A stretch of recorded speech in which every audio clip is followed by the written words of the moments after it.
Muito bem, pessoal, sejam bem-vindos a mais um vídeo aqui do canal Qualidade e Produtividade. Eu me chamo Fernando Ferrari. Nesse vídeo aqui, nós vamos falar um pouquinho sobre como criar balanços de incerteza, ou composições de certeza também, tá bom? Se você ainda não é inscrito no canal, aproveita para se inscrever aí, tá bom? Deixa seus comentários, seu joinha aí se você gostar do conteúdo e ativa o sininho para receber uma notificação todas as vezes que sair um vídeo novo por aqui, tá bom?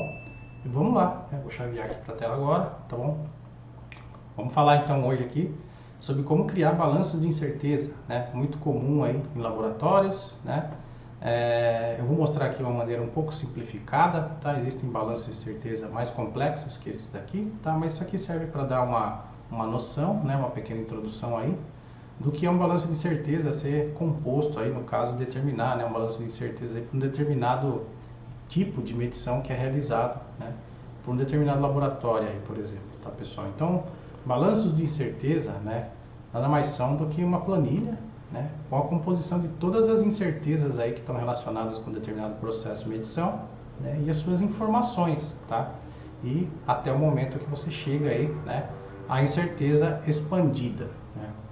Então, muitas vezes, né, alguns laboratórios preparam essas declarações de incerteza, né, quando aplicando determinado protocolo, método de medição, para que seja possível determinar a incerteza nessas medições aí, né? Então, nada mais é do que uma tabela contendo informações referentes a esses cálculos, né, da composição de toda a incerteza que compõe aí um sistema, determinado sistema de medição, né? Então, quando você vai fazer as medidas aí, você vai utilizar um sistema, pode ser um sistema muito mais complexo, né? O exemplo que eu vou usar aqui, né, é um exemplo muito parecido aqui, se não igual aí do CECT, vou deixar um card aí no vídeo, tá, para você conhecer o canal deles, tá? E os cursos que eles fazem sobre metrologia, né? E esse aqui é muito conhecido em inglês também, né? Esse tipo de balanço aqui como um Certainty Budget, tá? Balanço de incerteza ou composição de incertezas, tá? É uma tabela, né? Que tem aqui, por exemplo, a descrição, né? Medição de temperatura do ar, ó, tá? Aqui tem algumas colunas, né? Com os componentes de incerteza desse sistema de medição de temperatura aí, né? O nome, os valores aos quais se refere cada incerteza, né? A unidade de medida, né? Muito comum aí do sistema internacional, a distribuição, né? De probabilidade que é utilizada nessa incerteza aqui, né? A probabilidade de abrangência a qual se refere aqui, né? A incerteza, qual é o divisor, né? O divisor aqui, por exemplo, né, a gente viu lá a raiz de 3, né, que é 1,7321. O divisor é 1, né, quando é a distribuição normal. 2,15, né, quando é a distribuição D aí, né, que são certificados, aliás, provenientes de certificado de calibração, tá? O coeficiente de sensibilidade, se existir, você tiver essa informação, você pode colocar nessa coluna aqui. Aqui a probabilidade de abrangência, né, que é o valor, né, da incerteza padrão, né, desse componente de incerteza aqui, né? Então, o número de graus de liberdade, tá? Que nós vamos aprender daqui a pouquinho aí o que é graus de liberdade, né? Nós já vimos em alguns vídeos de estatística aqui desse canal, né, o que são os graus de liberdade para medidas estatísticas, né? Mas em alguns conceitos aqui lá um pouquinho diferente, né? Então vamos dar uma olhada nisso, né? Também é uma informação que você pode obter, né, de certificados de calibração anteriores, né, e tudo mais. E o percentual de contribuição de cada componente de incerteza, né, para a incerteza expandida, né, ou a incerteza geral combinada aqui, né? Então nós vamos dar uma olhada em quantos por cento cada componente aí, né? Caso você queira fazer melhorias, né, ou focar na redução da incerteza aí do sistema de medição, onde você deve atacar primeiro, né? Isso aqui é como se fosse um Pareto aí, né? Então, essa planilha aqui, né, ela ajuda, né, a compor e a combinar todas as incertezas aí, né, que a gente vem falando nos vídeos aí, tá bom? Eu vou mostrar ela para você aqui no Excel, tá? Muito simples, tá? Então, essa aqui é a planilha de incerteza, né, um balanço de incerteza, por exemplo, né, instrumento de um termômetro aí que mede a temperatura do ar em determinado laboratório, né? Então, aqui eu tenho os componentes de incerteza, ó, tá? Esse lado esquerdo aqui da planilha, tá? Então, eu tenho aqui uma incerteza do tipo A, né, que é a incerteza estatística lá, calculada através de diferentes medições, né, faço sucessivas medições aí, né. Então, tem aqui embaixo ó, o detalhamento, vou deixar o link para você baixar essa planilha aí também na descrição do vídeo, tá? Então, tem aqui embaixo, né, foram feitas 5 medições, né, com esse termômetro aí. os valores obtidos aqui, né, de referência, ó, tá? Sucessivas medições, tá? E aqui a média das temperaturas obtidas, ó, 20,20 graus, tá? Então essa média, esse aqui é o desvio padrão, né, desses valores aqui, desvio padrão, se encontra através dessa fórmula aqui, ó, desvio padrão da amostra, tá? Sempre da amostra, tá? E aí, né, baseado nas 5 repetições, ó, você encontra aqui a incerteza, né, que é o desvio padrão dividido pelo número de repetições aqui, que é 5, vai dar esse aqui. Né?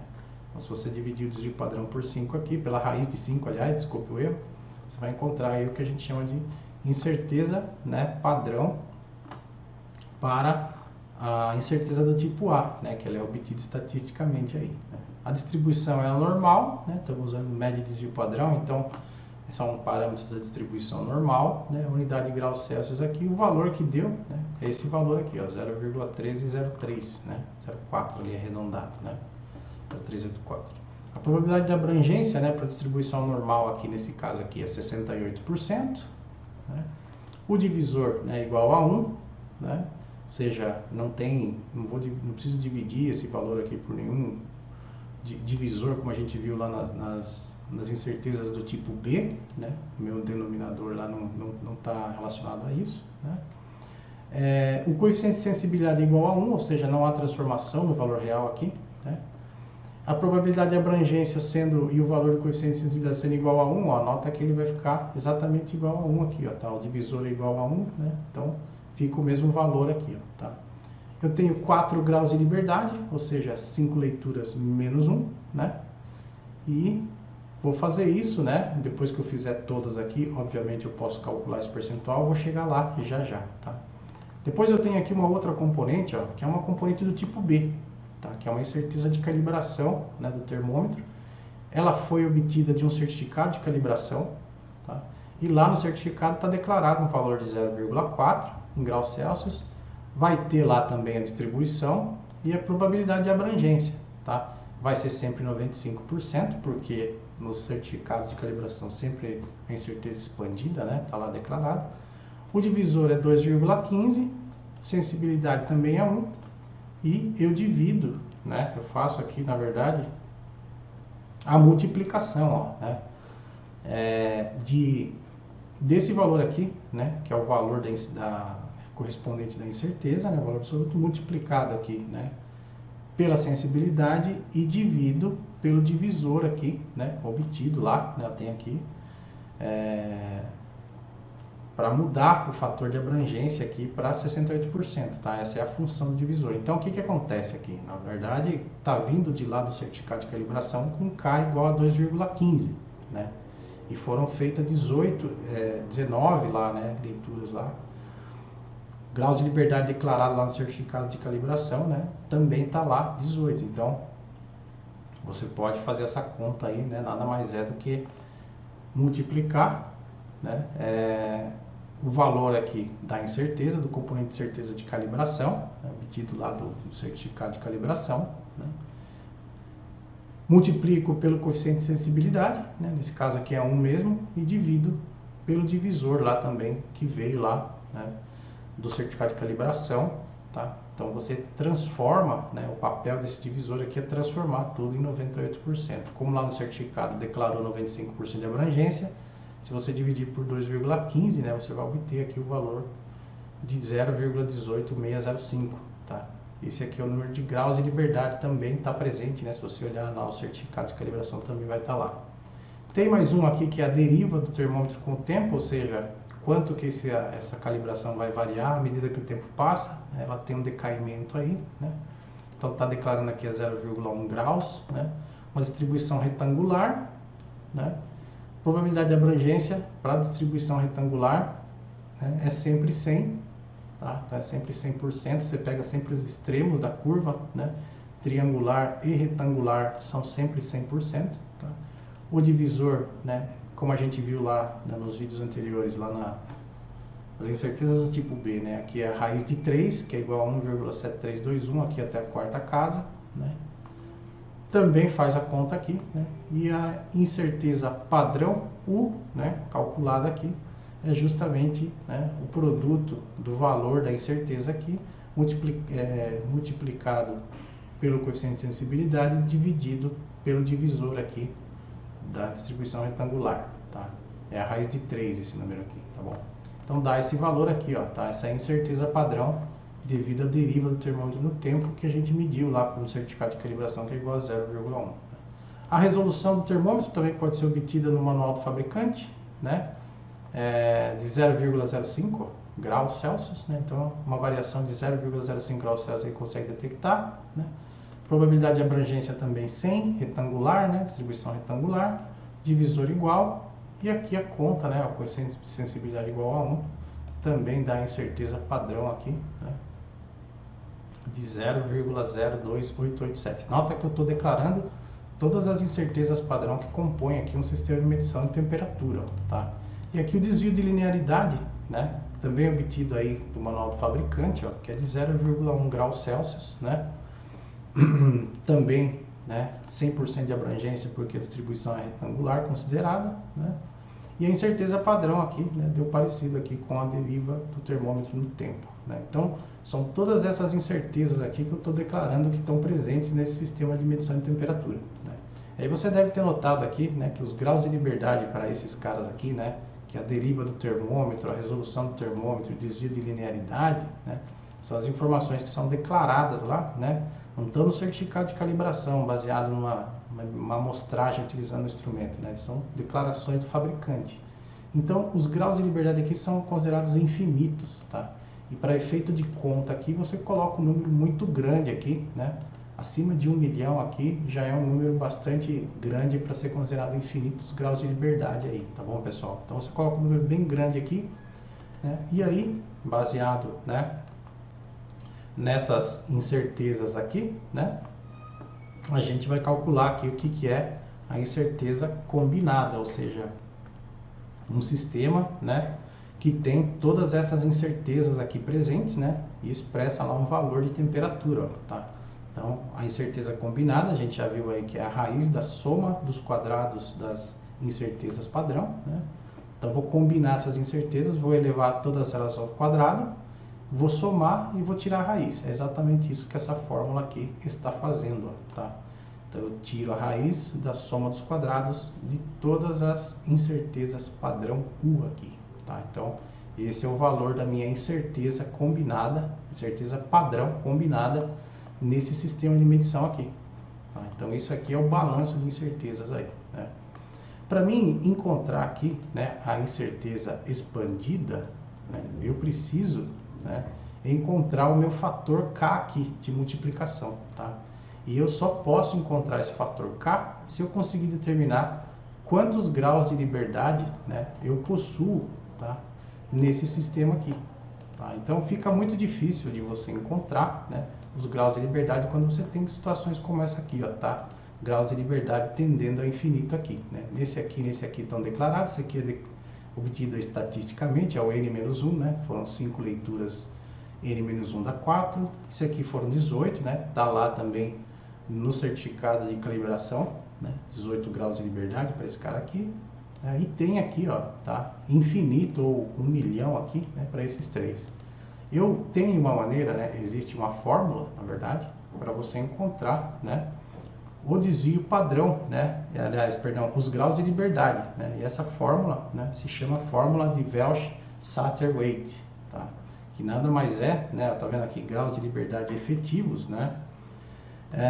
Para a incerteza do tipo A, né, o número de graus de liberdade é simplesmente N-1, né? Que é a famosa incerteza estatística aí. Para o tipo B, né, eles são estimados através da distribuição T para o divisor, né, ou o inverso da distribuição T é 95,45%. Tá? Para a distribuição retangular, né, os graus de liberdade são infinitos. E aí, para a incerteza expandida, os graus de liberdade efetivos devem ser calculados e arredondados para o menor inteiro, né? Essa fórmula aqui, ela dificilmente vai dar um valor aí, né, absoluto, né? Então você vai ter que arredondar esse valor aqui para o menor inteiro, tá? Essa fórmula aqui de Welch-Satterthwaite, ela é oriunda de dois. Por que é Welch e Satterthwaite? São dois caras que publicaram 2 artigos, né, quase que simultaneamente, um em 1943 e outro em 1944, justamente falando sobre essa questão de graus de liberdade aí no cálculo de incertezas aí, tá?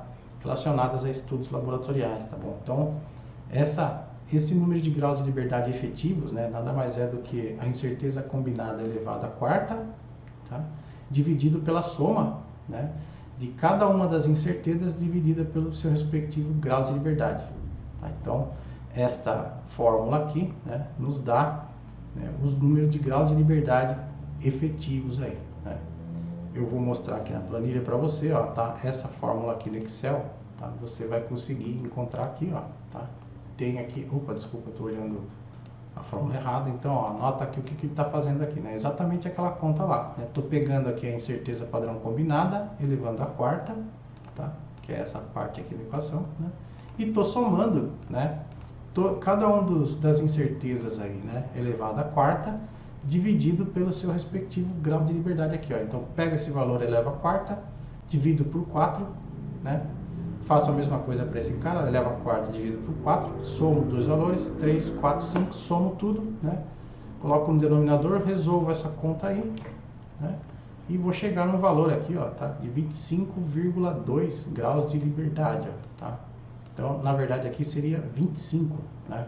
Para arredondar aqui, né? Vou mudar aqui para 25, ó, tá? Então, graus de liberdade efetivos aqui é 25, né? Então, se eu olhar aqui 25 graus de liberdade, né? Na verdade, isso aqui representa, né? Ele está dizendo para mim que representa uma distribuição T, né? Todas essas incertezas aqui é a mesma coisa de ter uma distribuição T com 25 graus de liberdade, né? Então, o que eu vou fazer agora, né? Eu vou mostrar para você no Minitab como encontrar este valor aqui, ó, 2,11, né? No Minitab, tá? Quanto ele representa, tá? Então, vou abrir aqui o Minitab e vou mostrar para você, né? Vem aqui, ó, menu gráfico, tá? Gráfico de distribuição de probabilidade, tá? Vou mostrar aqui, ó, visualizar probabilidade, tá? Uma distribuição T com 25 graus de liberdade, ó, tá? Que a gente calculou lá na fórmula de Welch-Satterthwaite, tá? A área sombreada eu quero, né, a probabilidade dividida para os dois lados, né? E quero aqui, né, a abrangência, por exemplo, né, de 95,45%. Então, eu vou fazer aqui, né, deixa eu rapidamente calcular aqui.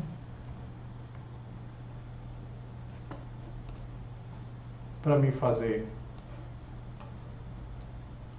95,45%, né, eu faço 1 menos 95,45%. Tá? Eu tenho aqui um valor de 94,45. Tá? Opa, errei, né? Então, na verdade, é 1 menos 0,9545. Tá? Então, eu tenho um valor aqui, ó, de 0,0455. Tá? Dividido por 2, né? Uma distribuição é bicaudal. Então, eu quero o equivalente a esse valor aqui, ó, 0,02275. Tá? Venho aqui no Minitab, coloco aqui a probabilidade, né? Ou posso colocar o valor inteiro aqui também, 455, também dá. Dá um OK. E o valor que vai aparecer ali embaixo da curva tem que ser algo muito próximo a 2,11, tá? Então é 2,105, né? Muito próximo de 2,11, né? Se você olhar aqui na minha planilha, ó, tá? É justamente esse valor aí. Deixa eu só aumentar o número de casas, talvez ele mostre 2,0105 aí, né? Então, deixa eu aumentar. Ah lá, é isso aí, ó. Então é exatamente o valor que o Minitab está mostrando aqui, ó, tá? Então, qual é o significado disso tudo aí, né? Qual que é o significado dessa questão aí? Por que eu estou usando o valor da distribuição T, né, nesse caso aqui, para aproximar o fator de abrangência aqui, né? O fato é o seguinte, né, pessoal? Se você tiver, né, conseguir fazer infinitas observações aqui, tá, a distribuição T tende a uma normal, tá? Vou mostrar isso para você aqui agora na tela. Deixa eu arrastar aqui, vou usar o Wolfram Matemática aqui, né, para mostrar como a distribuição T, né, ela se aproxima de uma normal. Então, vou reduzir, né? Na verdade aqui em azul está representada, né, a distribuição normal, tá? E a distribuição T, né, o parâmetro que determina a curvatura dela é o número de graus de liberdade, ou seja, é o número de observações da minha amostra menos 1. Tá? E olha o que vai acontecer com a distribuição T à medida que o meu número de graus de liberdade aumenta. Ó, vou aumentar para 2, para 3 graus de liberdade, 4. Nota que ela está se aproximando da normal, está ficando muito semelhante à normal. Tá? 6, 7, 8. Nota que o erro nas caudas é mais alto que a normal, né? A normal tem as caudas mais leves, vamos chamar assim, né?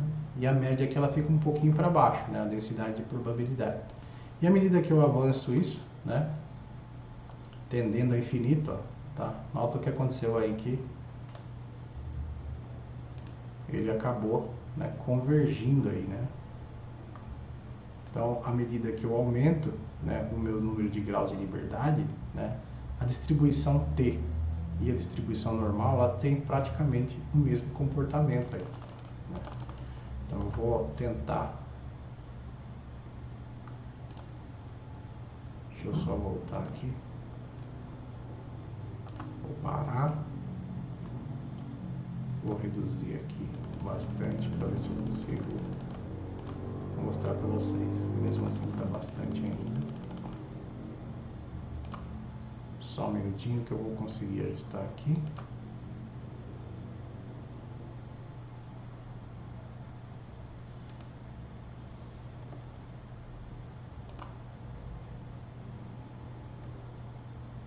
Muito bem, vou retornar aqui, vou fazer manualmente mesmo.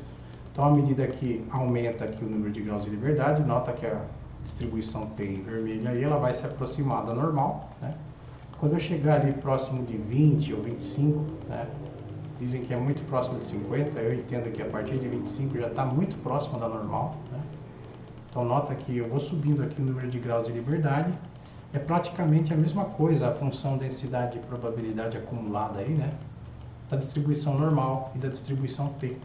Tá? Então é por isso que quando tende ao infinito, né, tanto faz eu usar um K igual a 2 para distribuição T ou para normal, ó, se eu tenho graus de liberdade aí, né, pelo menos até 50, eu posso dizer que é praticamente equivalente à densidade de probabilidade, né? Se você tem, por exemplo, ali no nosso caso, 25, ó, nota que fica muito próximo da normal, tá? Então a densidade de probabilidade, né, vai ser praticamente a mesma, né? A gente encontrou aqui, né, um valor de 2,105, né? Então vou fazer a mesma coisa agora para a distribuição normal aqui, ó, com média 0 desvio padrão igual a 1 para achar essa probabilidade aqui, ó. Então nota, ó, deu 2, tá? Então é muito próximo, né? O valor aqui da estatística é muito próximo, tá? Então é isso que significa aí, né, usar o fator de abrangência, tá? Então você está, na verdade, informando qual a cobertura que você quer, né? E esses valores aqui, ó, eles representam, né, o valor, né, da distribuição T, tá? E em função do número de graus aqui efetivos, ó, tá? Então nota que quando eu tendo a infinito o valor aqui, né, o valor da distribuição T é igualzinho da normal, tá? 1, 2 e 3 desvios padrão em relação à média. Quando eu tenho 18 graus, né, de liberdade, ó, eu tenho 2,5, né, fator de abrangência de 2,15, né, para 95,45%, tá? E é isso que foi declarado lá, né, para uma das incertezas. Ó, se a gente olhar aqui no Excel, né, para essa incerteza aqui, eu tenho 18 graus de liberdade, ó, o meu divisor aqui é de 2,15, tá? Então nota que ele é o fator, né, para corrigir para 95% aí, para 68% aqui, né, o valor da incerteza padrão, tá bom, pessoal? Então é assim que você encontra aqui, né, os graus de liberdade efetivos aqui, tá? Para encontrar o fator K aqui no Excel, ó, você pode usar também, né, diretamente no Excel aqui, você pode usar essa fórmula aqui, ó, tá? Então nota que ele está pedindo aqui a inversa de uma distribuição T bicaudal, né, inv.t.bc, do que? De 1 menos, né, o fator de abrangência que eu quero, ó, em percentual, 0,9545, né, ou 95,45%, né? E o grau de liberdade, né, eu estou falando que é um número inteiro, né, calculado aqui em função de L13 aqui, né, é o menor inteiro aqui de L13, que é o número de graus de liberdade efetivos. Ele vai achar aqui um fator de abrangência aqui, K igual a 2,105 aqui para a distribuição T aí de student, tá? Então, o que eu faço? Como agora eu sei o valor de K, eu vou multiplicar, né, o valor da minha incerteza combinada por esse fator de K aqui para obter a minha incerteza expandida. Tá? Então, a minha incerteza expandida é a minha incerteza padrão combinada, né, que é a combinação de todas as incertezas que compõem aqui, multiplicado pelo fator K aqui, obtido em função do número de graus de liberdade. Tenho então aqui a minha incerteza expandida declarada aqui para esse método de medição aqui. Tá bom, pessoal? Então, podemos agora com essa informação, utilizar, né, o resultado expressar o resultado de uma medição com a incerteza, né, proveniente lá do balanço de incerteza. Então, o K, né, o fator K, né, ele representa, né, a cobertura aí, né, quantos por cento, de tipicamente 95,45%, como nós já vimos aí, né, da distribuição. Tipicamente o valor usado é 2, porque ele representa 95,45% de nível de confiança, né, se ela for normalmente distribuída. Então, eu pego lá o valor da minha leitura, né, determinei o tamanho da minha incerteza, né, nesse sistema de medição. Vou fazer uma medição lá e descubro que a medição que eu obtive nesse sistema de medição é 50,02 milímetros. Tá? E eu tenho lá uma incerteza expandida, né, relatada, né, com 95% de confiança, com fator de abrangência igual a K igual a 2, né? E estou falando aqui, né, ó, que é 0,015 milímetros, né? Então, como é que eu declaro esse valor aí, né? Qual que é o valor a ser declarado aí, né? Então, a fórmula é essa aqui, ó, tá?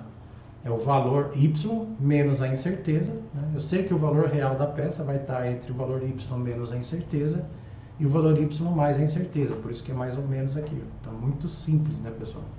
Então, eu somo, né? Eu sei que o valor real, né, que eu obtive lá de 50,02, na verdade, ele vai estar entre 50,005 e 50,035, com 95% de confiança, né, com nível de cobertura aí de 2, tá, pessoal? É assim que se declara aí o resultado de uma medição com incerteza, tá? Também pode ser expresso dessa forma aí, né? Não sei se é algo interessante, né? Que é a componente decimal aqui, né? Você coloca aqui no dígito decimal. Então, existe essa maneira aqui, né, de expressar a incerteza, ó, dessa forma aqui, né? Com um intervalo, né? E tem também, né, a expressão aqui, né, da incerteza dessa forma aqui, ó, tá? Então, é 50,020, né? Então, tem 3 dígitos aqui. E 15, tá, se refere à incerteza estar nesses dois últimos dígitos aqui, ó. Então, é a mesma coisa dizer que pode ser 50,020, mais ou menos 0,015 milímetro aqui, né? Ou 15 centésimos de milímetro aí. Tá? O resultado, né, do valor real vai ser a mesma coisa, a diferença aqui é expresso dessa forma aqui, a incerteza, e não dessa forma aqui, né, com mais ou menos 0,15. Tá? É a mesma coisa, tá bom, pessoal? Expressar dessa forma aqui e dessa aqui é a mesma coisa, tá? E por último, né, uma vez que eu tenho conhecimento desse intervalo aqui, ó, né, 50,005 até 50,035, eu sei que o meu valor real está dentro de um intervalo de incerteza aí, né? Como é que eu comparo agora, né, esse intervalo de incerteza, né, com um limite superior e inferior de especificação, né? Então eu tenho que entender, né, como é que esse intervalo se comporta comparado com um outro intervalo que a gente chama de intervalo de especificação, né? Em intervalos de especificação, geralmente ele tem um limite máximo e mínimo aí especificados, né? Isso aí é particularmente importante, né, quando as medições são usadas para testar se uma especificação foi atendida ou não, né? Muitas vezes um resultado pode cair claramente dentro ou fora do limite de especificação, né? E a incerteza também pode, né, se sobrepor, né? Então, existem 4 tipos de situações aí que podem acontecer, né? Tanto o intervalo, né, de incerteza, quanto a medição aqui, representada pelo pontinho preto aqui, né, que é o valor absoluto obtido lá, né? e o intervalo de incerteza, eles podem cair dentro da faixa de especificação. Isso aí significa que a peça está conforme, né? Se você tiver uma condição igual a essa aqui, ó, tá? Em que parte do intervalo, né, da incerteza cair sobre o limite superior ou o limite inferior, tá? Você tem que chamar isso de inconclusivo, mesmo que o valor medido esteja dentro aqui, ó, tá? Se parte do intervalo aí, né, de incerteza cai para fora dos limites, né, não dá para chamar isso de conforme. E a mesma coisa aqui, tá?